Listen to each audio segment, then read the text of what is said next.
আসন্ন নির্বাচনে খুলনা ১ আসনে প্রার্থী পরিবর্তন করে এবার জামায়াতে ইসলামী প্রথমবারের মতো হিন্দু সম্প্রদায়ের একজন নেতাকে মনোনয়ন দিয়েছে। নতুন প্রার্থী হিসেবে মনোনয়ন পেয়েছেন ডুমুরিয়া উপজেলা জামায়াতের হিন্দু কমিটির সভাপতি কৃষ্ণ নন্দী। সোমবার খুলনায় ৮ দলের বিভাগীয় সমাবেশে জামায়াতের আমির ডা শফিকুর রহমান এই সিদ্ধান্ত ঘোষণা করেন।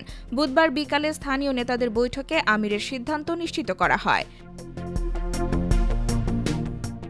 মনোনয়ন পাওয়ার বিষয়টি নিশ্চিত করে কৃষ্ণ নন্দী বলেন, আমাকে কেন্দ্রে ডেকে নিয়ে গিয়েছিল।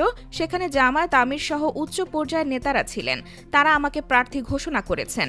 আমি তাদের নির্দেশনা পেয়েছি, এলাকায় গিয়ে কাজ শুরু করব। এর আগে এই আসনে জামায়াতের প্রার্থী ছিলেন মাওলানা আবু ইউসুফ। তাকে নিয়ে প্রশ্ন করলে কৃষ্ণ নন্দী বলেন, বুধবার জামায়াত আমির আমাদের দুজনকে বুকে বুক মিলিয়ে দিয়ে গেছেন। তিনি নিজেই আমার জন্য প্রচারণায় নেমেছেন। তাছাড়া জামায়াতের মধ্যে কোনো দ্বন্দ্ব নেই। জানা গেছে, ডুমুরিয়ার চুকনগর গ্রামের বাসিন্দা কৃষ্ণ নন্দী ২০০৫ সালে জামায়াতে ইসলামে যোগ দেন। তিনি বর্তমানে ডুমুরিয়া উপজেলা জামায়াতের হিন্দু শাখার সভাপতি এবং স্থানীয় সনাতন কমিটির সভাপতি হিসেবে দায়িত্ব পালন করছেন। রাজনৈতিক দল হিসেবে জামায়াতকে বেছে নেওয়ার কারণ সম্পর্কে একটি গণমাধ্যমের সাক্ষাৎকারে তিনি বলেন, কঠোরভাবে আদর্শভিত্তিক জামায়াত হল ন্যায় সততার দল।